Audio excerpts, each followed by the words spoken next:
नमस्कार, आपके साथ मैं हूं तृप्ति विश्वकर्मा और आप देख रहे हैं न्यूज टाइम्स चांबासा।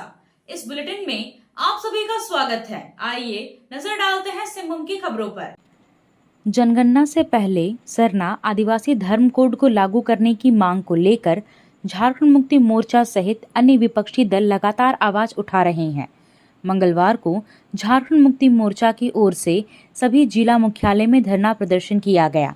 चांबासा में अनुमंडल कार्यालय के सामने आयोजित धरना प्रदर्शन में परिवहन मंत्री दीपक बिरुवा, सिंहभूम के सांसद जोबा माझी और विधायक जगत माझी, जिला अध्यक्ष सोनाराम देवगम सहित बड़ी संख्या में झारखंड मुक्ति मोर्चा के लोग शामिल हुए। जातीय जनगणना से पहले सरना आदिवासी धर्म कोड लागू करने की मांग की। मौके पर धरना प्रदर्शन कार्यक्रम को संबोधित करते हुए परिवहन मंत्री दीपक बिरुवा, सिंहभूम के सांसद जोबा माझी और मनोहरपुर विधायक जगत माझी ने कहा कि सरना धर्म कोड जब तक लागू नहीं होगा, झामुमो का आंदोलन जारी रहेगा और यह आंदोलन दिल्ली तक भी पहुंचाने का काम पार्टी करेगी। जन जन जन का आंदोलन, सरना धर्म कोड लागू करो।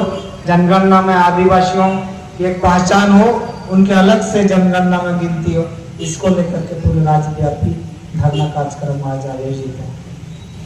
आप जानते हैं कि भारत देश में कई ऐसे समुदाय हैं जिनकी संख्या बहुत कम है, लेकिन उनकी भी जनगणना कॉलम में जगह है। पूर्व में आदिवासियों की जनगणना कॉलम में जगह थी, लेकिन किस कारण से, किस परिस्थिति में उनको हटाया गया, फिर हाल के दिनों में जनगणना कॉलम में इसको शामिल नहीं किया गया। ये कोई भी सरकार रही हो, लेकिन इसके पीछे का मकसद बहुत गंभीर महसूस होता है। आज फिर से पूरे देश के स्तर में परिसीमन होना है, देश में जनगणना होना है। हमारी जनसंख्या कितनी है इसका पता कैसे चलेगा? जैसे कि हमको संविधान से आरक्षण का प्रावधान मिला है, लेकिन जनसंख्या के आधार पर आरक्षण लागू होता है। मेरी जनसंख्या की गिनती ही नहीं होगी तो हमारा आरक्षण का स्थिति क्या होगा? हमारी जनसंख्या घट रही है कि बढ़ रही है, इसका भी पता नहीं चलेगा। यदि घट रही है तो किन कारणों से घट रही है? हम विस्थापित हो रहे हैं, हम बीमारी से मर रहे हैं, या सरकारी योजनाओं के कारण हमारा अस्तित्व खतरे में है, या यहाँ पर जो 5वीं अनुसूचित क्षेत्र में जो प्रावधान आदिवासियों के लिए लागू किया गया है, कहीं उस सारे चीजों पर अतिक्रमण होने से हमारी जनसंख्या, हमारे कानूनों, हमारे व्यवस्थाओं पर प्रभाव पड़ रहा हो। ये देश के स्तर में बहुत चिंतन और गंभीर मसला है। इसको झारखंड मुक्ति मोर्चा ने जब से सरकार पर आई है और उन्होंने ऐलान किया है विधानसभा से इसको हम लोगों ने पारित करके भारत सरकार को भेजा है कि इस पर गंभीरता से विचार करके आदिवासियों की पहचान और अस्मिता को बचाए रखने का प्रयास किया जाए, ये आग्रह हम लोग ने किया। माननीय मुख्यमंत्री हेमंत जी का नेतृत्व में जब सरकार बनी, तब से ये लगातार इनकी आवाज थी, इनकी जो मांग थी, झारखंडियों का, आदिवासियों का अस्तित्व की लड़ाई के लिए, उनकी पहचान के लिए, उनके अधिकार के लिए हमारे बीच में झारखंड प्रदेश में निरंतर आवाज उठते रहा। माननीय मुख्यमंत्री जी हार नहीं माने। हेमंत जी ने 2020 में 11 नवंबर को विशेष सत्र बुलाकर विधेयक को लाया, सरना धर्म कोड को लेकर, और सदन से सर्वसम्मति से पारित कर महामहिम के यहाँ भेजने का काम किया।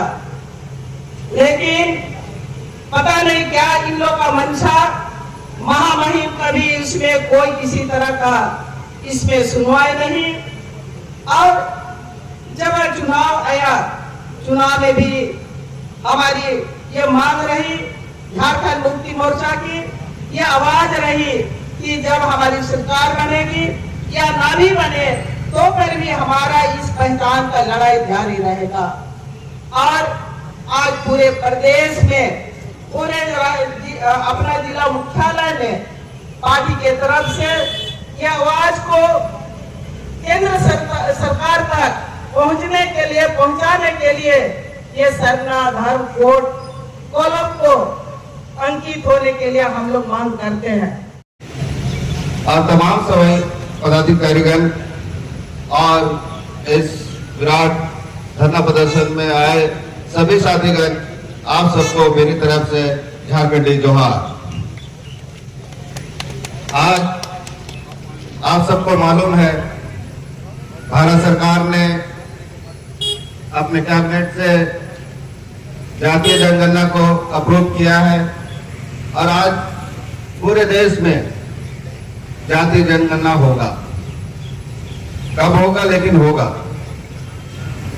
लेकिन इस जातीय जनगणना में हमारे लिए क्या है, हम आदिवासियों के लिए क्या है? क्या हम आदिवासी इस जातीय जनगणना में शामिल हो सकते हैं?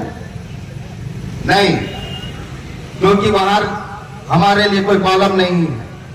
हम आदिवासी कहां पर अपनी जाति लिखेंगे, इसको बताने की जरूरत है। इसलिए झारखंड मुक्ति मोर्चा इस जातीय जनगणना को अस्वीकार करता है और साथ ही मांग रखता है कि हम लोग सरना कोड पहले लागू करें, फिर उसके बाद जातीय जनगणना होगा।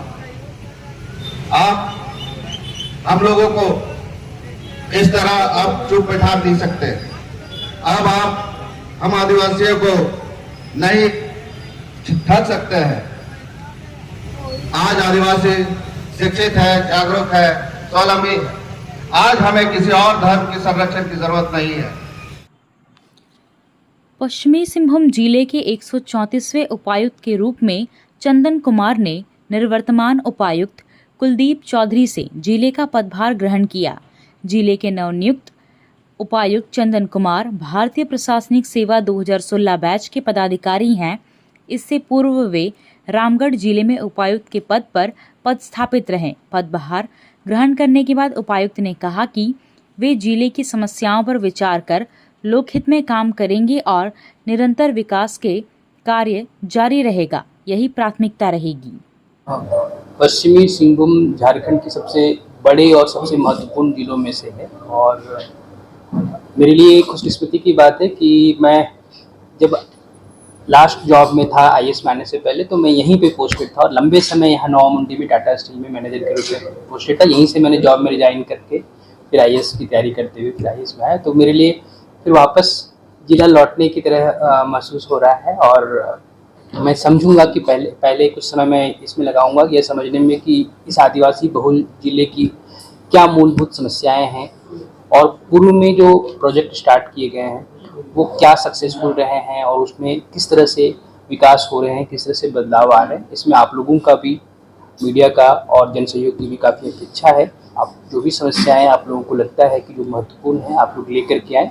मैं कोशिश करूँगा कि जितने विकास के जो पहलू अगर कुछ अनदेखे रह गए हैं, जिसमें पूरी तरह से उतनी सफलता नहीं मिल पाई है, उसको चिन्हित करके उस पर तत्काल रूप से कार्य। खनन क्षेत्र में से ही आप आ रहे हैं, कोयला के खनन क्षेत्र से, इधर लोहा का है, उधर काला था, इधर लाल है, इसको लेकर कोई प्राथमिकता है? बल्कि मैं माइनिंग बैकग्राउंड से ही पढ़ाई की है। मैं ISM धनबाद से मिनरल इंजीनियर हूँ और यही टाटा स्टील में नवा मुंडी में ही लगभग 2 वर्ष तक पोस्टेड रहा था। तो एक मोटी मोटी समझ है मुझे कि ये हेमेटाइट मैग्नेटाइट वगैरह का कैसे खनन होता है और मुझे यहाँ के जो चैलेंजेज हैं अब इसके बारे में पूरी जानकारी तो नहीं है, क्योंकि जब मैं वेस्ट सिंहभूम में था तो एक प्राइवेट कंपनी की क्या रूल हैं, क्या रिक्वायरमेंट्स उसके अनुसार से देखा था। मैं इसको देखता हूँ क्या यहाँ के चैलेंजेज हैं, कैसे अगर कहीं कोई मान लीजिए अवैध खनन हो रहा है तो उसको उस पर कैसे रोका जा सकता है, या अन्य कोई चैलेंजेज हैं, कहीं अगर खनन क्षेत्र के विस्तारीकरण में कहीं समस्या आ रही है, उनके RNR पॉलिसी में, रिहेबिलिटेशन में, मुआवजे में, नौकरी देने में कई समस्या आ रही है, तो इन सब के बारे में विस्तार से हम जांच पड़ताल भी करेंगे, चर्चा भी करेंगे और उसका समाधान निकालने का प्रयास करेंगे। आया आया नीलम शू में स्कूल का पोशाक, लड़का लड़की छोटा बड़ा मिलेगा हरना। आया आया नीलम शू में स्कूल का पोशाक, लड़का लड़की छोटा बड़ा मिलेगा हरना। दाम सही कपड़ा टिकाऊ रहेगा, मजबूत अच्छा हर कोई कहेगा।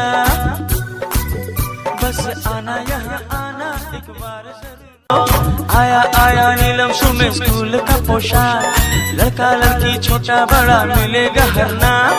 आया आया नीलम शू में स्कूल का पोशाक, लड़का लड़की छोटा बड़ा मिलेगा हर नाम। लाल ब्लू हरा सादा हर रंग का है वादा, लाल ब्लू हरा सादा हर। खेल की सामग्री खरीदने के लिए अब चाईबासा से कहीं बाहर जाने की जरूरत नहीं है। आइए अमित स्पोर्ट्स कलेक्शन और खेल से जुड़ा हर सामान खरीद कर ले जाइए। Cricket, football, hockey, volleyball, badminton, तीरंदाजी, कैरम बोर्ड सहित अन्य खेलों का हर सामान अमित स्पोर्ट्स कलेक्शन में उपलब्ध है। जेएमपी चौक पर ही अमित स्पोर्ट्स कलेक्शन का एक और प्रतिष्ठान खुल गया है। जेएमपी चौक पर दोनों प्रतिष्ठानों और एफएस टावर सदर बाजार तीनों ही प्रतिष्ठानों में खेल से जुड़ा हर सामान आपको किफायती कीमत पर मिलेगा। तो यहाँ वहाँ भटकने की जरूरत क्या है, सीधे चले आइए अमित स्पोर्ट्स कलेक्शन और मनपसंद सामान उचित कीमत पर खरीद कर ले जाइए। देश के पहले प्रधानमंत्री पंडित जवाहरलाल नेहरू की पुण्यतिथि मंगलवार को कांग्रेस भवन चाईबासा में मनाई गई। कांग्रेसियों ने उनके चित्र पर पुष्प अर्पित कर और 2 मिनट का मौन रखकर श्रद्धांजलि दिया। कांग्रेस जिला अध्यक्ष चंद्रशेखर दास ने कहा कि पंडित जवाहरलाल नेहरू न सिर्फ भारत के प्रधानमंत्री थे, बल्कि वे आधुनिक भारत के निर्माता थे। उन्होंने ऐसे समय पर भारत का नेतृत्व किया जब देश टूट चुका था, सामाजिक ताना बाना बिखर चुका था। आज़ादी के बाद पहले प्रधानमंत्री के रूप में उन्होंने देश को एकजुटता में बांधते हुए विकास का मार्ग प्रशस्त किया। कांग्रेस जिला प्रवक्ता त्रिशानु राय ने कहा कि देश की स्वतंत्रता से लेकर एक आधुनिक, सशक्त और प्रगतिशील भारत के निर्माण में पंडित जवाहरलाल नेहरू का अतुलनीय योगदान राष्ट्र सदैव कृतज्ञता के साथ स्मरण करता रहेगा। उनकी दूरदर्शिता, विचार और राष्ट्र के प्रति समर्पित जीवन हम सभी के लिए प्रेरणा स्रोत है। इस मौके पर कांग्रेस जिला अध्यक्ष बोकारो के चंदन कियारी स्टेडियम में आयोजित 2 दिवसीय सीनियर झारखंड राज्य स्तरीय एथलेटिक्स प्रतियोगिता में पश्चिमी सिंहभूम जिला के खिलाड़ियों ने शानदार प्रदर्शन किया। प्रतियोगिता के दूसरे दिन तुरी कांडियांग ने 800 मीटर दौड़ में रजत पदक और देवाशीष लोहार ने 100 मीटर बाधा दौड़ में रजत पदक प्राप्त किया। इस प्रतियोगिता में जिला के खिलाड़ियों ने 5 पदक जीते हैं। तुरी कांडियांग 800 मीटर में रजत और 1500 मीटर में कांस्य, देवाशीष लोहार ने 110 मीटर में रजत पदक, सीता देवगम ने 100 मीटर में कांस्य पदक और लक्ष्मी पिंगवा ने लंबी कूद में कांस्य पदक जीता है। आप सोने और चांदी का आभूषण खरीदारी करना चाहते हैं तो कहीं और जाने की जरूरत नहीं, चले आइए श्याम ज्वेलर्स में। श्याम ज्वेलर्स में आपको सोने और चांदी के लेटेस्ट डिजाइन के आभूषण उचित मूल्य पर मिलेगा। श्याम ज्वेलर्स में सोने और चांदी के आभूषण की शुद्धता की 100% गारंटी है। तो फिर ज्यादा क्या सोचना है, आज ही आइए श्याम ज्वेलर्स। हमारा पता है सोनार पट्टी, सदर बाजार, चाईबासा।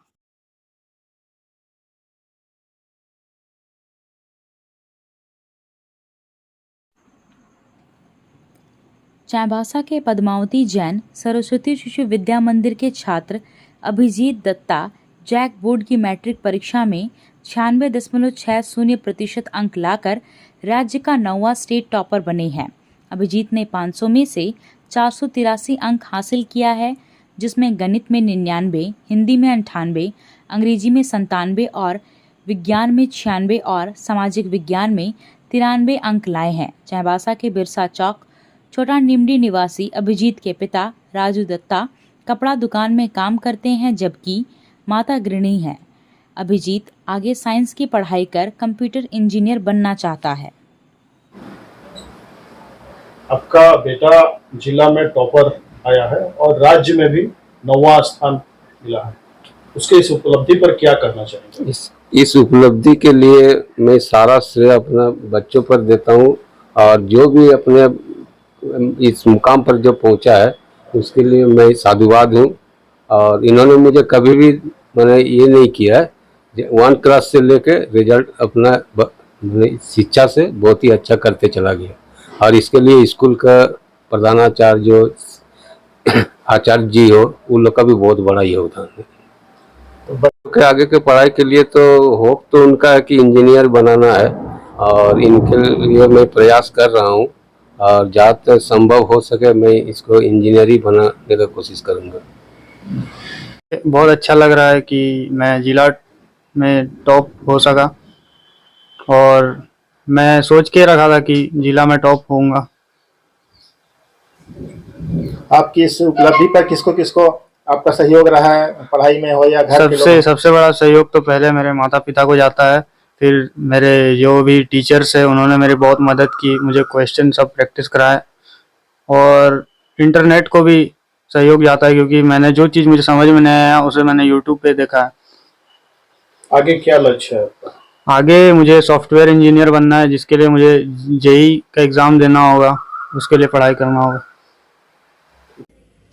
आपसे फिर मुलाकात होगी कुछ नई खबरों के साथ। तब तक बने रहे हमारे चैनल पर। धन्यवाद।